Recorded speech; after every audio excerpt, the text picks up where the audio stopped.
Yes, sir. So, well, since we don't have much time, Annamaria, can you speak also short, because Manu Ranjan Mohan takes more than 10 minutes. Yes. So, Yes. so Yes. try less than Thank 10 you minutes. very much. Okay, then I start, right? Because we're on a time limit. So I cannot agree more with Manoyan Mohanty. And I prepared a speech, which is much longer than I will be, with an eye on the formulation of a new G20. So I will shorten my argumentations very much. As far as the crisis is concerned, we know that the capitalism has been stuck in a protracted crisis, which is a multidimensional or polycrisis, we can also call like that. And this crisis is so critical that even the leading club, the exclusive club of the global elite, the World Economic Forum, is more desperate and pessimistic today as it has ever been.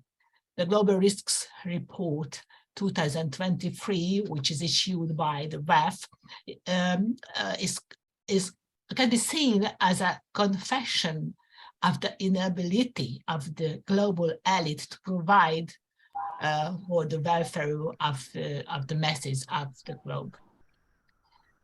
Regarding the top risks, the report states that the cost of living will dominate the next 2 years, while climate action failure dominates the next decades. The report describes a complete capitalist Armageddon, speaking about stagflation, prolonged war in Ukraine, warfare everywhere, global economic fragmentation and geopolitical tensions, pandemics, break of supply chains, huge public debts, and so on. And they are speaking about a new economic era which will bring a growing divergence between rich and poor countries. And the first rollback in human development indicates, it was a citation. The latest human development report of the UNDP describes a very similar future based on the analysis of more than 14 million books written in different languages.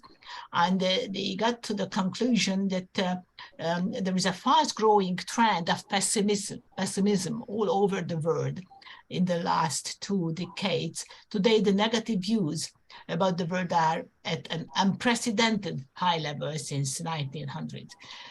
Well, the solution, Klaus Schwab, we know, proposed a construction of a stakeholder capitalism, where the large private transnational corporations, together with governments and multilateral organizations, would act on behalf of the mankind.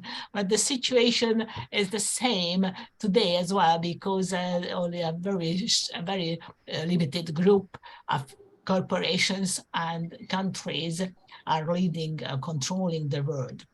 So there is nothing new in this proposal.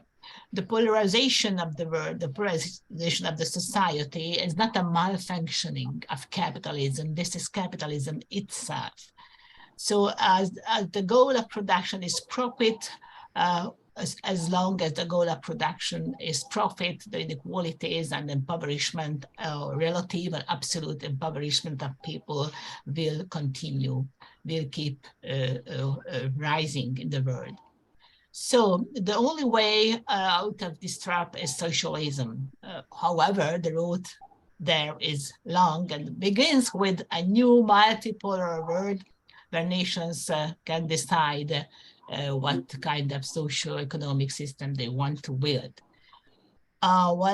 This cannot be achieved with the declarations. I think it is the only thing in which I disagree with Annamaria Mohanty, because nice words and polite requests are not enough. Unfortunately, imperialism will not allow it. Okay, so the transformation, however, the transformation of the world system in economic terms began with the rise of China and the armed struggle of Russia against imperialism in Ukraine accelerated this process. And my time is going out, so I just mention the points which show that there is an ongoing structural change of the world order. Well, you know the Belt and Road Initiative very well. I put another very important cooperation on the table, the International North-South Transportation Corridor, which is a 7,200 kilometer long multimodal network connecting India, Afghanistan, Iran, Azerbaijan, Russia, up to the Baltic Sea. And then we had the Shanghai Cooperation Agreement I just mentioned. I just quote Pepe Escobar's words, who wrote that this cooperation, the Shanghai Security Cooperation Organization, symbolizes a new world.